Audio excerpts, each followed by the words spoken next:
Funny Man. And I'm Crazy Susie. And we are in the Eyes of Terror. And now we're working on our February lineup. Yes, it's Super Bowl Sunday.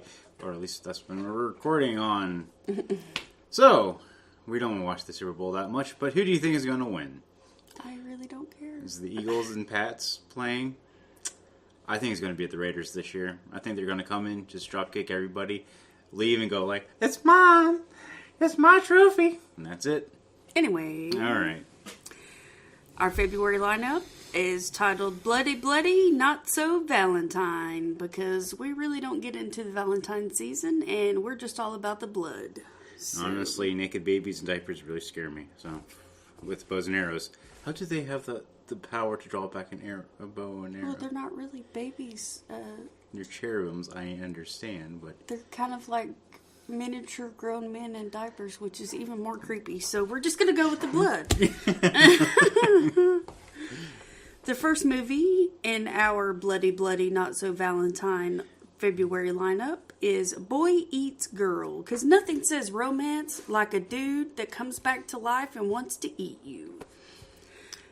In both, more than one ways. And this movie is a comedy, fantasy, horror. It's 80 minutes long. And we found this on Tubby TV. I can't say enough about Tubby TV. It's free, and it has all the bad horror movies you could possibly want. Yes. On IMDb, this one was scored a 5.1 out of 10. It has been given multiple ratings, but we're just going to say be cautious because it does have a lot of blood and gore and some language and some sexually suggestive parts. So I would definitely advise parents to watch the film prior to allowing young children to view it. And this is not an American film. We forgot to mention that. This is... Well, I was getting to that. Oh, okay, fine. It's down here. Okay. The plot is similar to an American film called My Boyfriend's Back. I don't think I've ever viewed that one, but, anyway. The director is Stephen Bradley. The writer is Derek Landy. I'll go over a short list of the cast, but the full list can be viewed at imdb.com. The cast list is Samantha Mumba plays Jessica, David Leon plays Nathan, Tadhee Murphy plays Diggs, Lawrence Kinlan plays Henry, Sarah James plays Cheryl, Mark Huberman plays Samson, Sarah Burke plays Charlotte, Paul Reed plays Shane, Jane Valentine plays Glinda, and as I did say, imdb.com has a full list if you would like to view that. This film had an estimated budget of $5 million. That is quite extensive. And the box office numbers were listed at $130,000. That was what the box office came in at. And the origin of it was Ireland. Yes. We actually have a few viewers in Ireland, so yeah, or listeners. So thank you. The storyline of the film is a boy declares his love for his girlfriend, a friend that happens to be a girl, only to die the same night. He is brought back to life by his mother as a flesh-craving zombie, who sires more teen undead while trying to control his appetite for his beloved.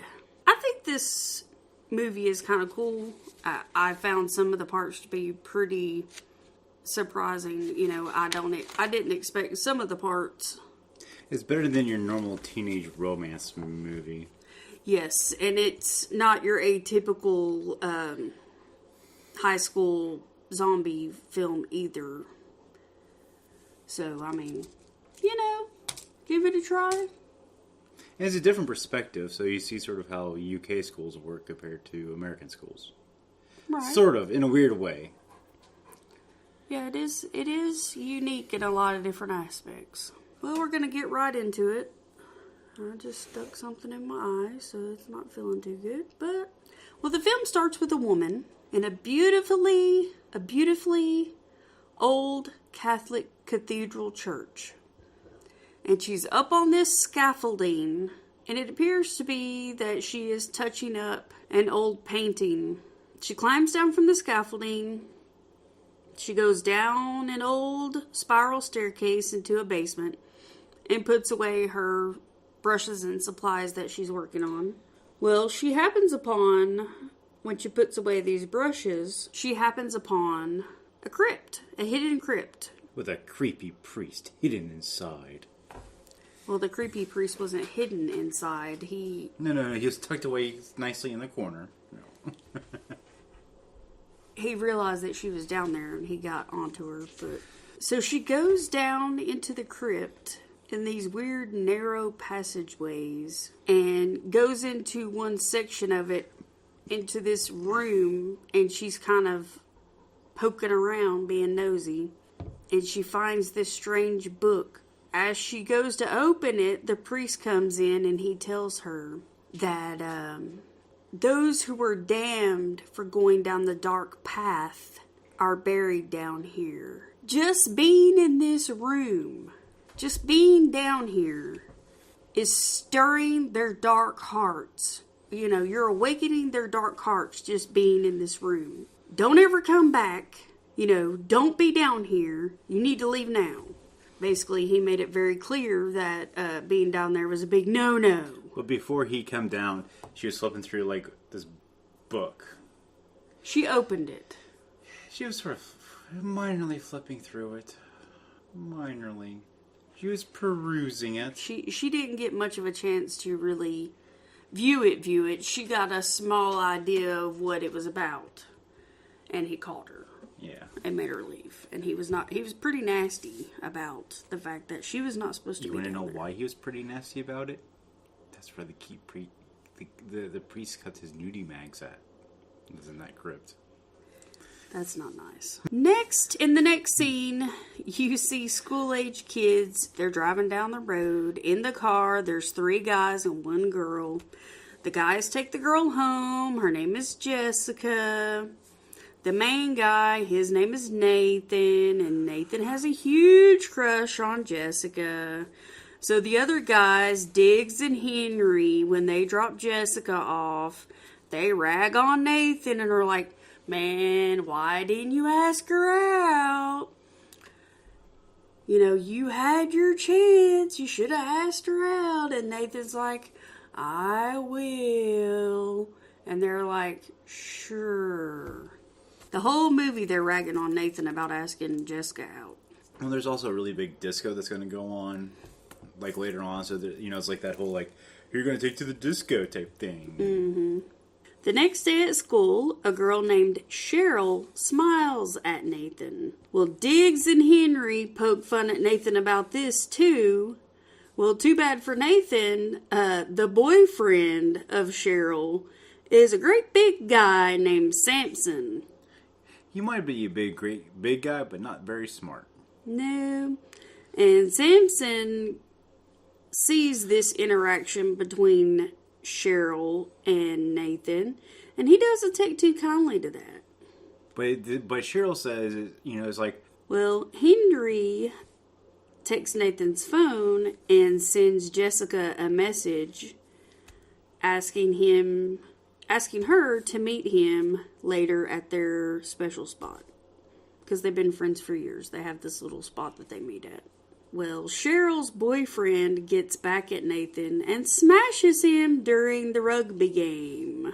And Samson's and his buddies later on in the locker room, they decide it would be funny to steal Nathan's pants. That's never funny. Or as they would say, trousers. In Ireland. Trousers. They stole his trousers. Yes, because stealing his pants, he would be walking around nude. At least bottomless. Well, he still would have had his trousers. No, if they stole his trousers and then stole his pants, he would have no pants. He would have nothing. He would have nothing to... He would just be swinging in the wind.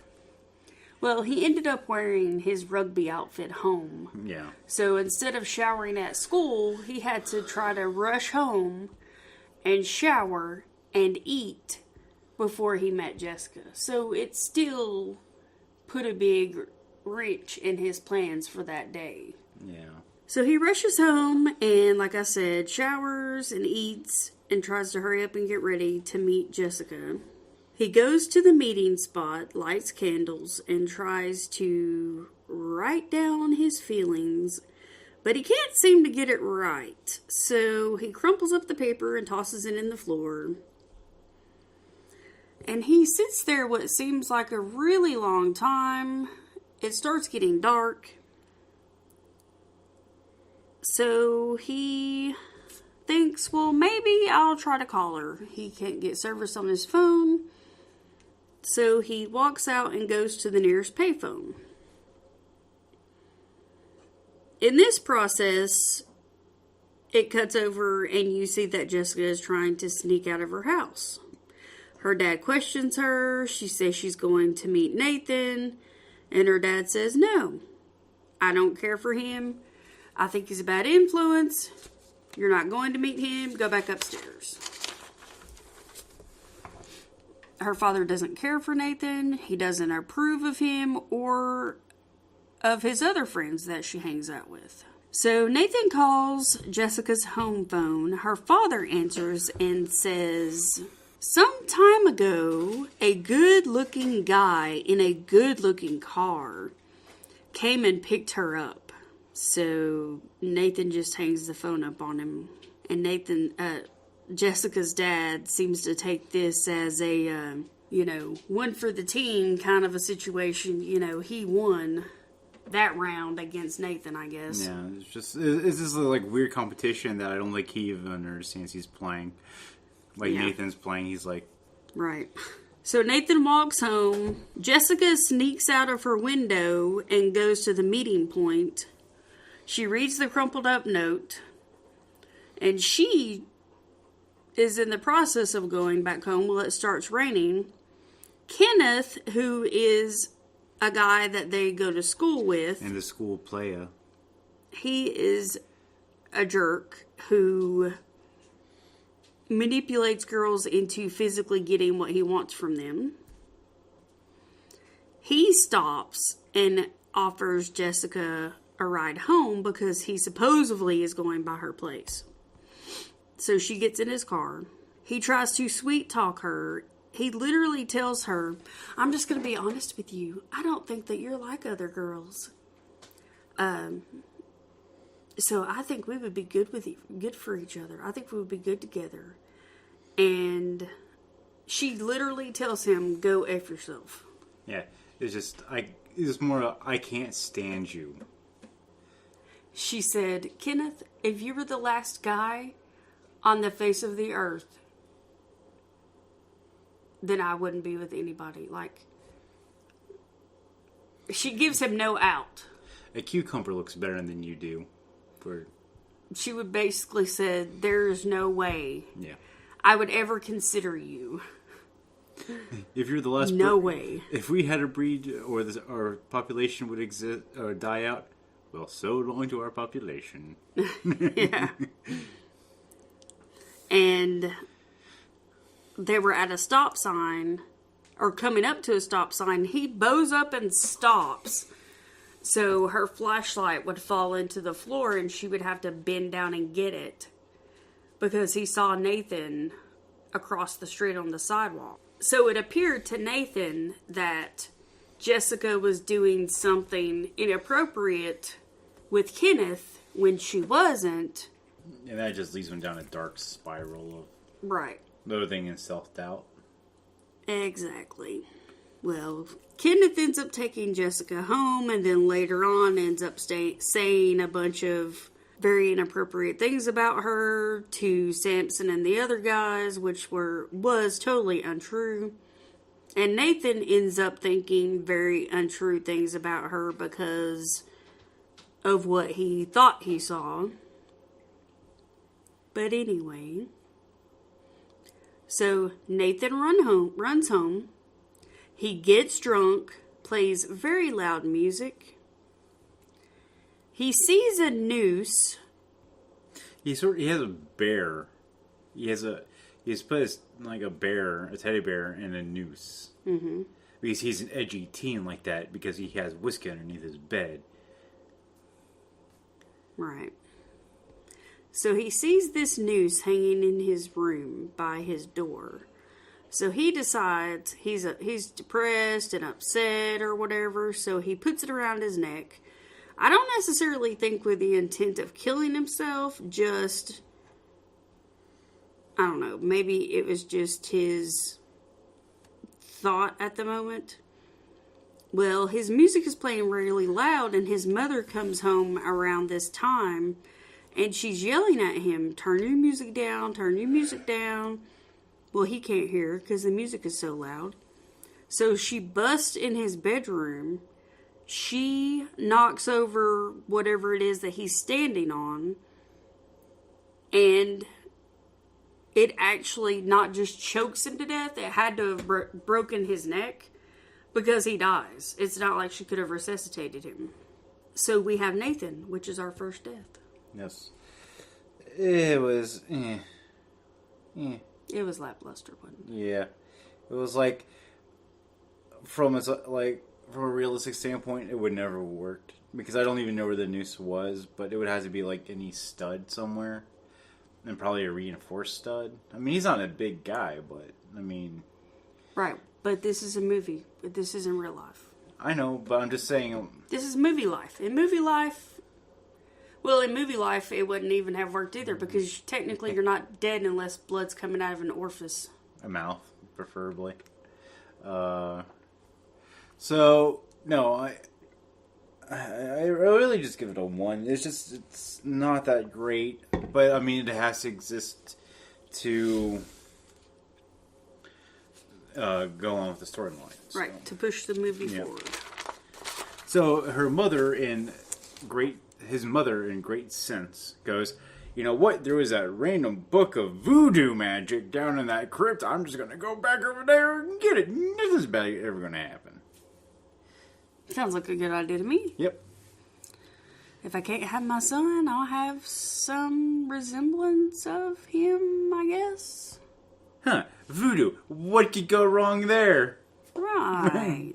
So his mother was so distraught by this, by basically, killing her own son inadvertently, that she stole the book of death from the crypt at the church, brought Nathan back to life-ish. So the next day, Nathan woke up immensely thirsty, kind of disoriented. He went to school. He heard Kenneth talking about how slutty Jessica was. So when Jessica confronted him about what happened, he wanted nothing to do with her. And there was this one scene that was really funny, because he was getting kind of like a bathroom stall when Kenneth and Samson and a couple of other guys came in, and Kenneth was all like, yeah, I picked up Jessica and she wanted to go back to my place. Or her dad wasn't home, so we went back to her place, and she wanted to play strip poker, and she took off clothes for no reason, and blah, blah, blah, blah, blah, blah, blah. Which, again, it's like, if you really want to be with somebody, why would you use the strip poker? Right. Well, this is a guy inflating something, obviously. But, obviously, but strip poker? It's like, dude, really? It's like playing solitaire to do things with yourself. It doesn't make much sense. And he got all irritated. Before that, he had seen Jessica, and then he heard Samson saying all this, or Kenneth saying all this, and he got mad. At this point, he doesn't realize what had happened to him, and his strength is magnified. So he goes out of the bathroom stall after Kenneth and Samson and this group of guys leaves the bathroom, and he walks past another stall and he punches it. The door falls in on the guy that's in the stall, And all you see is this little guy sitting on the stall, and you see the door laying across him, and you could see part of his face sticking out, and he goes, "Oh, hey, Nathan." I like him as a side character. He really is. He comes I don't remember the guy's name. I don't even remember if they mentioned his name. I don't think they did. I think they did, like, once or twice.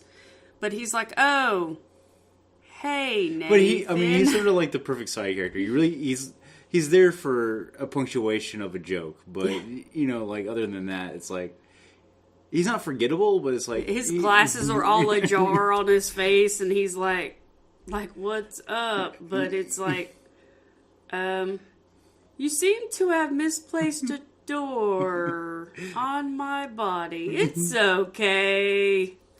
I'll just put that back. It was pretty funny. So the priest comes knocking to the mother's door to pay a visit. I can smell danger. Okay. So Nathan's mom, he tells her he knows she's been up to no good. He says, "Woman, I know I can smell you've been up to no good. And a book of pagan trickery has been stolen from my crypt." And she's all acting all innocent and saying, "Oh, Father, I don't know why you're here." "Oh, yes, you do." He's like, "Woman, I know you've been up to no good. I can smell it." He must know what all herbs and crap you gotta cook up when you're doing bad spells. He must know the smell of it or something. I don't know. How he says it, though, is pretty cool. So the next thing is the big dance. The big old disco night. Everybody gets all dolled up for the disco. I think it's the end of term disco. So Nathan shows up to the disco and old Cheryl's got the hots for him, and she gets him all to himself. All by himself. And Samson is watching everything they do. And Cheryl is a little taken aback by the fact that Nathan can't get erect. Yeah, she's, it was, "Oh, are you gay?" type thing. So, Mm-hmm. Probably because he's dead. yeah, but she doesn't know that. She thinks he's been overexerting himself. So Cheryl kind of walks off and laughs at him. And Nathan runs off. Well, when Nathan runs off, Samson runs off after him. And Samson gets him all PO'd because he's talking about he's going to go have him a piece of Jessica because he hears that Jessica's open for business and anybody that wants her can have her. And this really, really angers Nathan. So Nathan takes him a nice big bite out of Samson's face. I guess it's a kill scene. Once again, I don't see how this would technically kill somebody, but I guess introducing the zombie virus would have done it. And this starts the zombie horde. But again, is it a virus? Is it voodoo? I don't know. Zombie voodoo into the bloodstream? So Samson's the one that starts turning other people, and then those people turn other people, and it's a big... It turns into a revolving door of... It's an orgy of zombie bitings. Yeah. Well, from the disco, Nathan goes home and refuses to tell his mother what happened. A teacher leaves the disco, runs into Samson. Unfortunately, he didn't run fast enough. His name is Craig because he has a hat that says Craig. Because he's Craig. All, "Do you need to talk?" When the hat comes off, the listening ears go on. No, he didn't want to talk. He wanted to eat. He wanted a bit of Craig. Bit of Craig in the morning. He wanted to eat ya. Yeah, he didn't run fast enough. Well, Jessica comes by Nathan's window. She wants to know why he called her a slut. He says he wanted to ask her out, but he is different now. She needs to stay away. She goes home upset, and the next day she tells him what happened. No pain, your blood doesn't flow, your heart doesn't beat. Nathan's mother tells him what happened. Yeah. She says, you have no pain, your blood doesn't flow, your heart doesn't beat. He asked her if it's infectious. And then he thought, oh my goodness, Samson. He runs to the school. He finds part of a body in the woods of a girl. So he goes to the police station. He tells the cop at the desk he bit Samson. Samson killed somebody. The cop makes him leave. He decides to find Samson himself. Cheryl and one of her friends go to a bar where much older people are hanging out. Jessica's dad hits on Cheryl and asks him to get her and her friend a drink. When he goes to the bar, he is pulled over the bar and eaten. So, it's safe to say that he got what he deserved. Yeah. But when she ordered her their drinks, it was very much a, college student drink. Yeah. I want a shot of this with some Red Bull. It was three shots of vodka and with a bit of Red Bull in it. And the father was going on about back in my day, I was known to be very handsome and blah blah blah. It's like, dude, stop. Yeah, they were both like, ew, you're old. You got dusty balls. Nathan's mom locks him in the garage until she can figure out what to do. Nathan's friends go into the video store to get a film, and no one is there. So they walk to the counter and hear a strange noise. Behind the counter is a zombie eating someone. They kind of freak out and run out and try to figure out what the heck to do next. Kenneth is getting serviced, go figure. Once again, only this time, she takes a big bite out of his member. Ouch. Actually, I think this is hilarious because he really just used this poor chick. He uses every woman. He does, but she got the brunt end of it, though. Yeah. And, yeah. Well, typically, he explains when he's getting serviced, yeah, that feels good. I like that. He's like, I don't like that. He doesn't seem to like it very much. Nathan's buddies hide out in an alley until the zombies pass. Then they run for it and go to find Nathan. They break him out of the garage. They phone Jessica because they see the zombies are coming her way. Once they get Nathan, they head over to Jessica's house. Diggs asks Nathan if he can fly. Really? Yes, because zombies could sprout wings. On the way, they ram a zombie who happens to be that teacher. Craig.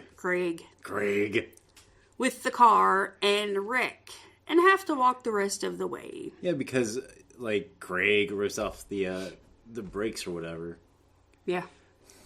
He stood in the middle of the road, too. He wouldn't move.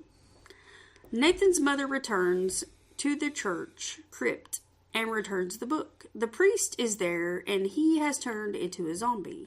She gets into a scuffle with him and picked up a snake, and the snake bit him, and he turns back into his regular self. There's a reason I think we forgot to mention it, because I think when he came by the house, it's I can sniff trouble, blah, blah, blah, crap. He said that there's a missing page out of the book. Mm-hmm.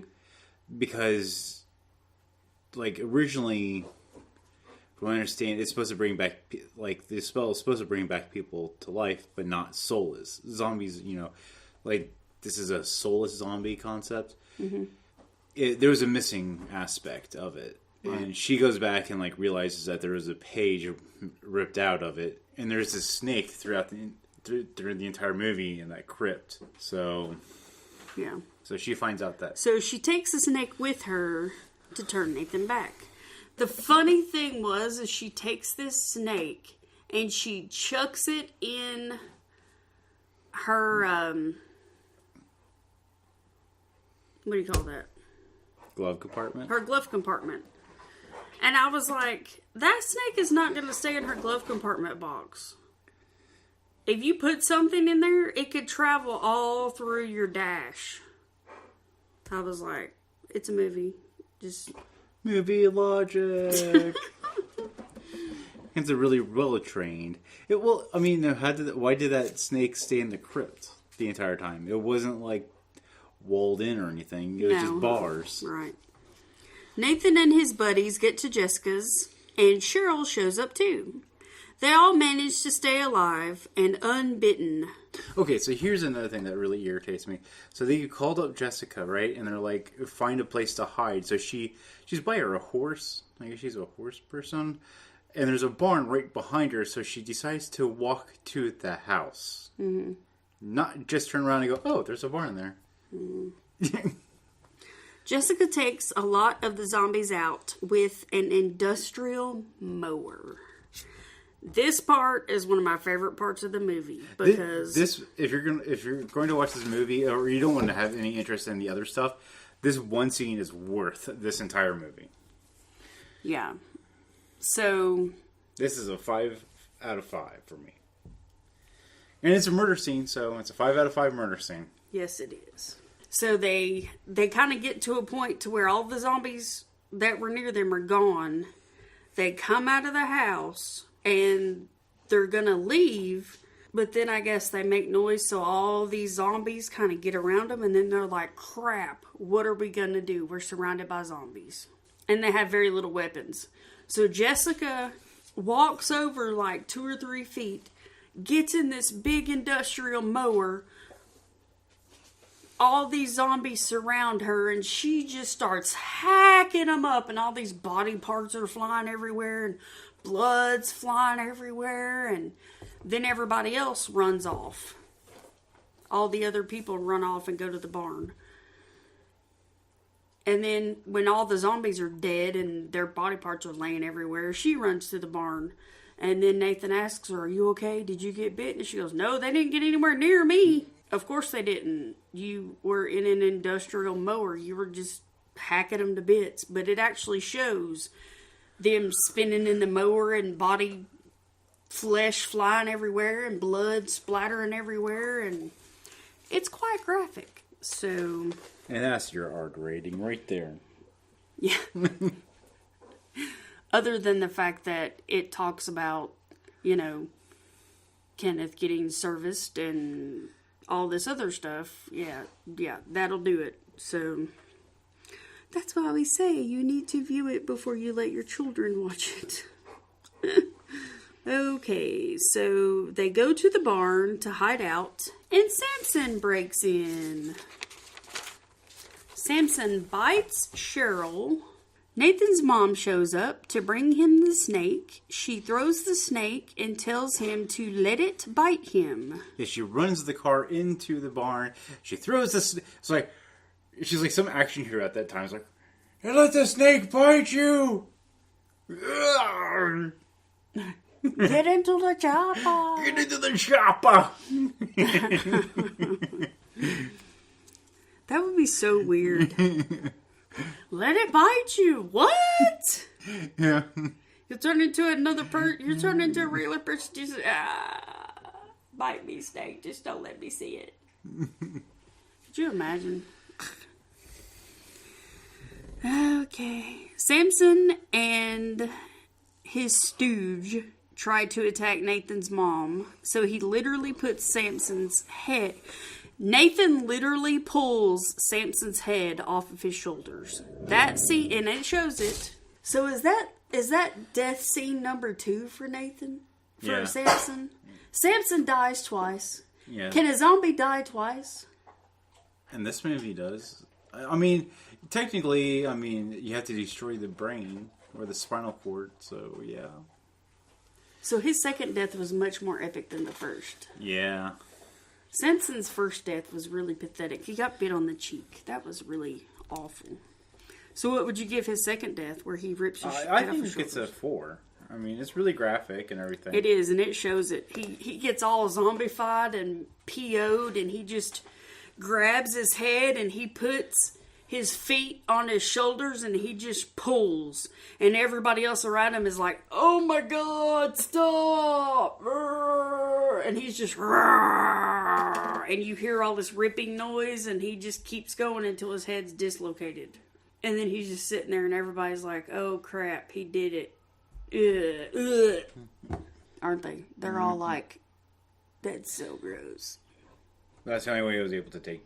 You'd be the only person to take him down, basically. Yeah. Because Samson was like... He was strong to begin with, but when you turn into a zombie, it makes you even stronger. But I mean, he was just a pest this entire movie. Yeah. He was like the arch enemy of the movie. Okay. So Samson's dead.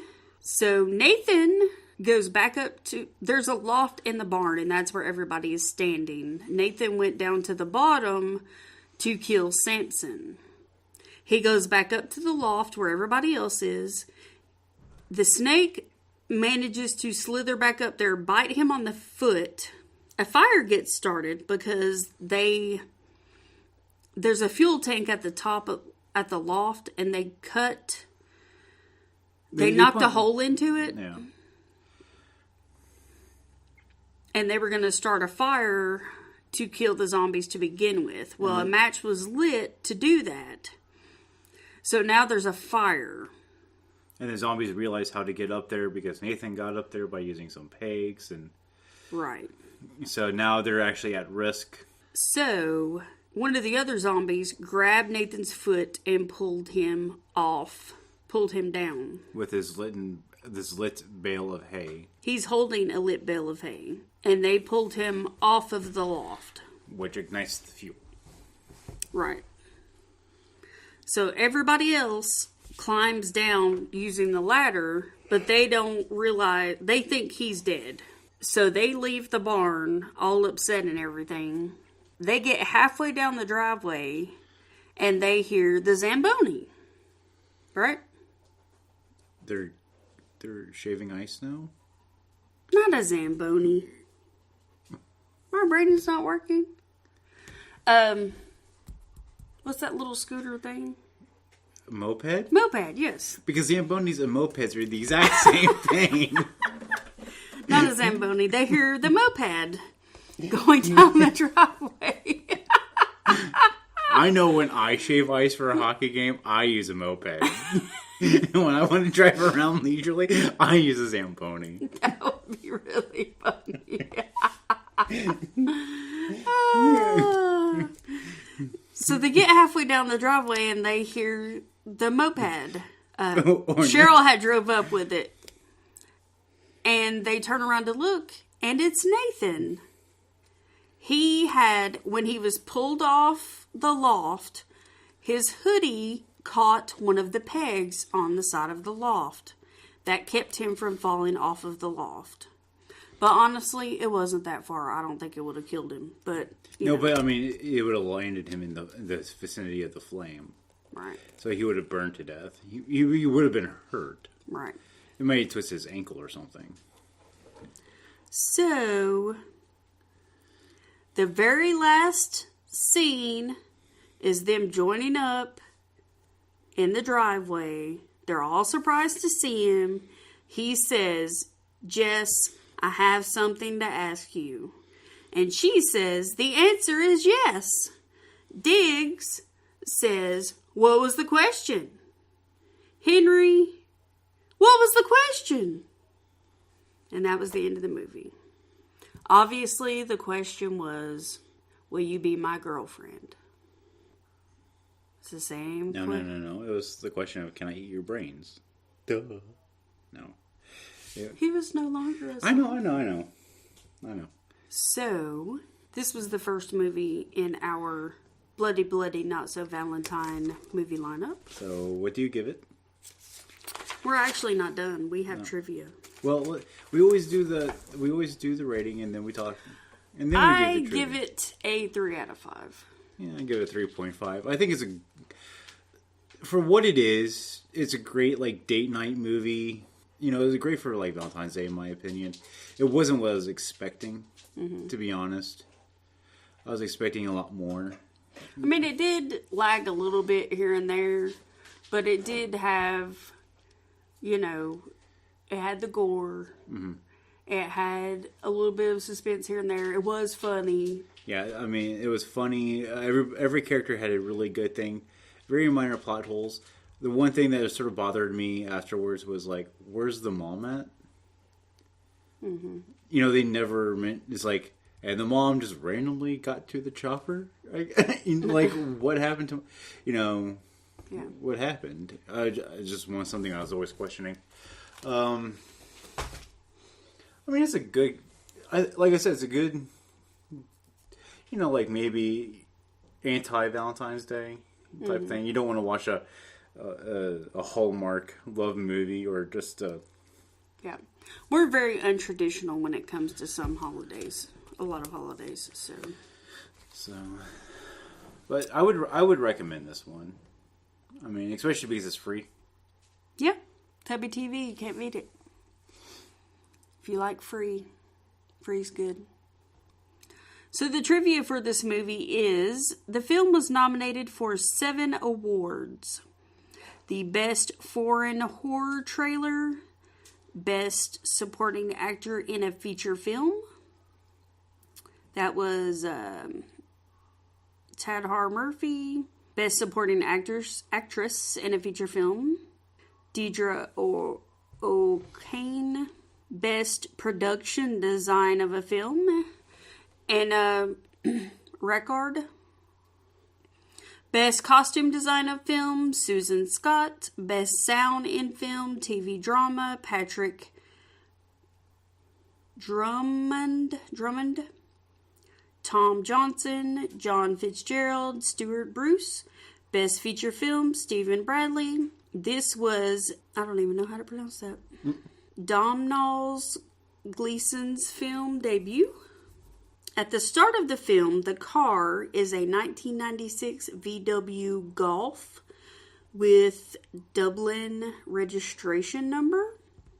When they pull up outside of the house to drop off Jessica, the car changes to a 1933 model with Kildare plates. Later, the car is changed back. So there really isn't a lot of trivia for this film, but that is all of it. So, like we said, this is a pretty good film, especially if you're really not traditionalist when it comes to Valentine's Day. If you like gory, comedy-esque horror films, this is a good one to check out. This is probably one of our shorter reviews. There just really isn't a lot to talk about with this one. I mean,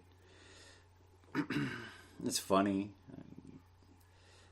You know, it was something that we wanted to do that was like lighthearted compared to... Right. It's not horribly long and it's pretty cut and dry, so... Yeah, but I mean, I think this, like I said, we didn't really want to do just really bad films, like horror films and stuff. Especially around Valentine's Day, to me. It's just like, this is a good option for that. You know, spend it with somebody you love, I guess. We're not really into the whole sappy romance type thing, so... This is as sappy romantic as I like to get. So for Valentine's Day, we went more towards the bloody. You know, it's all about the heart. Well, your heart does nothing but pump blood all day, so that's what we're going to do for Valentine's Day. We're going to go towards the blood. And occult sacrifices, obviously. Because that brings into our... Stay tuned for our next episode, which is... Well, it's about blood, too. Yep. Let's just say it has to deal with occult rituals and blood. That's about it, though. Yep. All right. Well, see you next time. Scare you later. Bye.